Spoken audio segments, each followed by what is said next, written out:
Mostly, this work is very easy for me. It feels very light. Um, like, it's just, that's how I know I should be doing this work because it comes very naturally to me. There's tragedy all around me in working with the homeless. Overdoses, freezing to death, dying alone, hepatitis, E. coli, AIDS, extreme poverty, systemic cruelty, systemic hopelessness. These are all things that are a constant in this work, but they don't really bother me. Emotionally bother me. They are a great tragedy, and they are great wrongs that are oftentimes brought upon by society itself, which does then, when I start thinking about it, make my blood start to boil. But the work itself, I'm able to do the work without being caught up in being overwrought by the emotions that very likely could consume a person dealing with this kind of constant tragedy. And so that is, I would imagine doctors and firemen and nurses, EMS people, I would think would say the same thing. You just can't do work like this and feel the equivalent emotional tsunami that would represent what you're experiencing. You just couldn't live that way. You would die from emotional exhaustion. I think. I don't know. Maybe I'm heartless. I don't think I am, because I get it, and that's why I'm doing the work, is because these are such great wrongs. But I believe, I'm just able to not feel that emotion. I guess. I don't know if I'm wrong, if I'm like, God, Sage, you're some crazy psychopath. You are wrong. You need to go see somebody because you're out of touch. Please tell me. Please tell me. I don't know. But at any rate, I do get emotional. And I would say that 70%, maybe 75% of the time, this work is very easy for me. Just light. The word, I think, is light. But there are times then when the work becomes incredibly sad and depressing. And I guess it happens, I think it's maybe because when I screw up or something, maybe I haven't really done the full study of why when I'm overcome by sadness or depression for the work. But this week, that was that. So I put out an apology video to this guy, Matt, from Four Brothers Camp. He came in today, and he was this week, and he was furious at me. He told me that I basically, defied his, or, betrayed him, I guess would be a good word. And he told me during that conversation that he did want me to come film the camp, but he didn't want people to know, because he didn't know that the camp was being closed. The logistics of it really don't matter. It just really depressed me. It was really a sad, low time for me. And I think mostly because I really like Matt. Like I'm a big Matt fan, and I'm very in awe of his ability to manage these camps out in the wilderness. He's able to manage active drinkers, active drug users, and I was never good at that. He has just like basically one rule, and it's just stay out of other people's tents. You know, that's basically his only rule, and it seems somehow he's able to keep it together, and people like being in his camps, and he seems to have good structured camps. So anyways, he was furious at me, and I just was so sad about it, and you know, and then you get all this baggage with that. You're like, well, geez, Sage, you know, you can't even, you know, you're upsetting the very people you're trying to help. And through that, there's other people that were angry at me, and so there's some messaging in certain groups of people that are just, and I'm not upset about them, I'm more like, I don't know what I am, but like, there's just an anti-Sage contingent in the homeless community, okay? There is. That's it. There's no ifs, ands, or buts about it. There are anti-Sage people in the homeless community, and I think it's driven by one particular person. And that's depressing to me because I'm just like, holy crap. All I'm trying to do is help homeless people, and there are homeless people that hate me. I'm like, what is going on? What is the point? And like literally the words like I'm going to quit were in my head. Like, this is it. I'm done. I can't do this anymore. If homeless people hate me, then there's no point. There's no point. Look, the government can hate me, that's fine, I get that. But homeless people hating me? Holy cow. Then, whoa, just never mind. Never mind. I was wrong. I'm just going to go back to business. And it's very depressing when you think you're trying to help people and then the people you are trying to help hate you. Oh my Lord, it's amusingly depressing. Is this thing still running? I have this weird phone, like, I guess the phone, like, the screen shuts off, but I guess it's still recording. That's how you know, kids, that the government is always listening to you, because I have this recorder going on and it still works when my phone is locked. Oh, we're doomed. Anyways, that's a whole nother topic. So I'm just like thinking that, you know, I'm just like, this is terrible. If I'm hurting the homeless more than helping, then I need to go away. I need to leave. And that was like really my feeling.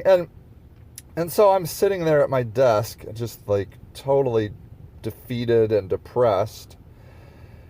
And out of the blue comes a guy walking in. I didn't know the guy.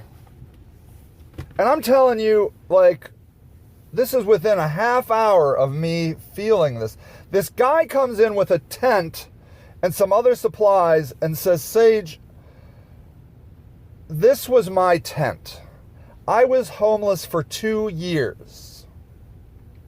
And thanks to you and the services you were provided, I was able to get on my feet during those times and get in a house and get a job, and I'm back in society.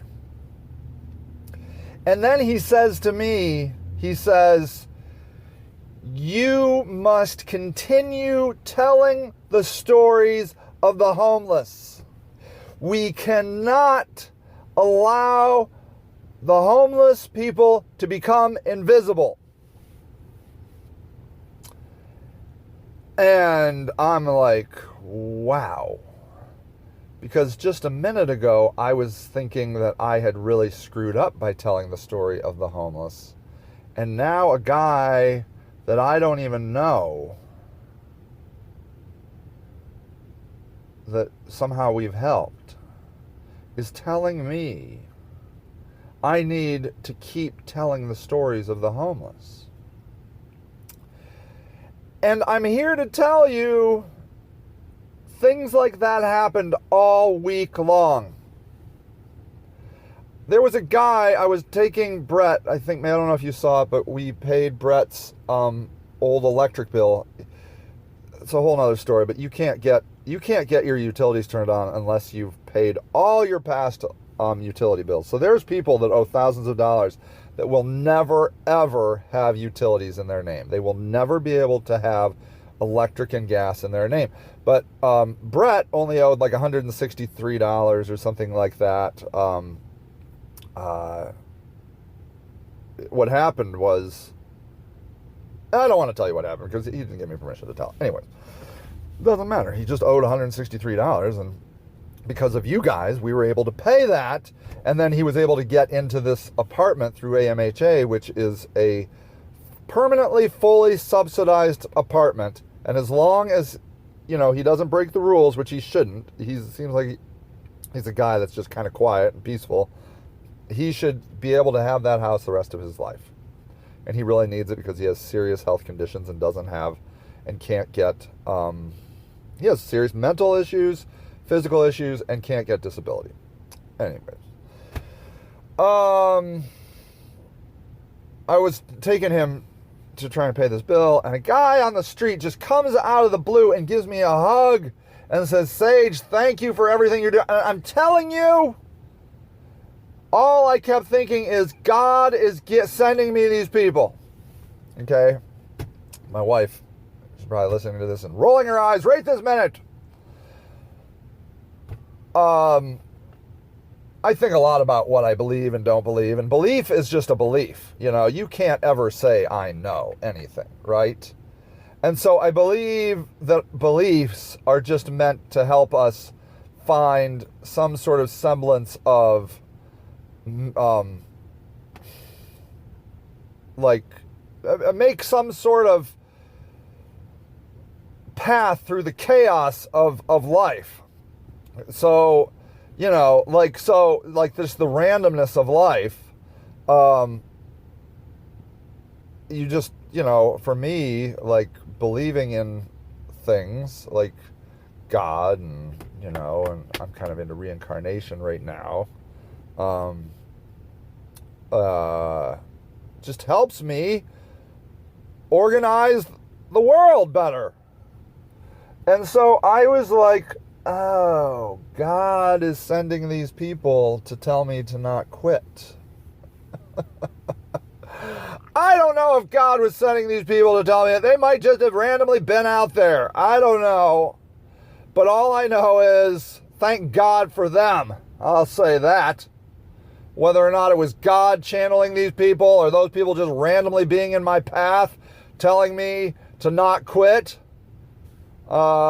which, honest to God, is not something that happens all the time. Those are not words that come to me on a regular basis. They just came to me, people out of the blue, people I did not know, coming to me, telling me that the work we're doing is incredibly important and to keep fighting. Literally, these are people telling me to keep fighting and to not quit and keep telling the stories. Okay? If God isn't telling me that through those people, I don't know who is. I'm just saying, must have been God. That's all. That's all.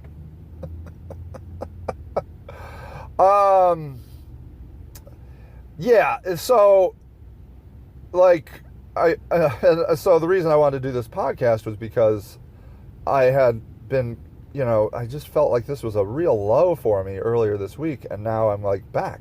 I'm happy again. I'm committed to the work, and of course people are going to be mad at you. Of course. Martin Luther King talked about African Americans being mad at him. What are you going to do? There's jealousy and Monday morning quarterbacking and all this stuff. I wouldn't do it this way. You should do it that way. Well, look, do it that way then. I'm doing it this way, and yes, I'm going to screw up. Look, I'm a screw up. Just doing the best I can, which isn't very good. It's just what I'm doing. I don't know why I wanted to tell you that story. I just felt compelled because this Sage Against the Machine podcast series, I feel like is this kind of behind the scenes deal, and these are the feelings I've been kind of feeling this week behind the scenes. It's doing this work is, I guess the word is not easy. And not always rewarding, and sometimes anti-rewarding. You know, a homeless person burnt down a porta potty in my building and caused $5,000 worth of damage. I mean, come on. It's ridiculous. It's ridiculous. But what are you going to do? Just like one little battle and be defeated? Is that it? That's it? Hell no. In fact, there was I'm watching on the second season of Deadwood on HBO. I got the HBO $15 a month deal. And then I felt God like gave me this speech. Like, I don't know the names of the characters. I'm sorry. I should know. But he's telling this guy, he's like the guy that runs the newspaper, somebody like trashed his office, and he was like thinking about quitting, and the guy was like, "You're still alive. Your stuff is still here. You can put it back together. What, you're going to quit the very first time something hard happens? You fight until you die. That's it. That's all you do. You fight until you die. Until somebody drags you off of this planet. You fight. You fight, you fight, you fight. You do the best you can. Sometimes it's not going to be very good at all, but it's what you're doing. The motivation is right. For whatever you want. You want to be a millionaire, fight for it. You want to save the world, fight for it. You want to do whatever you want, fight for it. Keep fighting. Do not quit. You will one day be forced to quit. But if you're listening to this podcast, that is not right now. You cannot quit now because you're still alive. Get out there and fight. Swear to God, that's basically the sweet speech that guy told on that Deadwood. I'm like, wow. It just felt like all week long, God was sending me messages. There you go, everybody. That's the week. Feeling good. Beautiful day. Happy coming up 4th of July. Talk about fighters. You know, how about that, right? Yeah, 4th of July. Think about that kind of fight, right? Anyways, you guys rock. Have a great day. I'll see you later.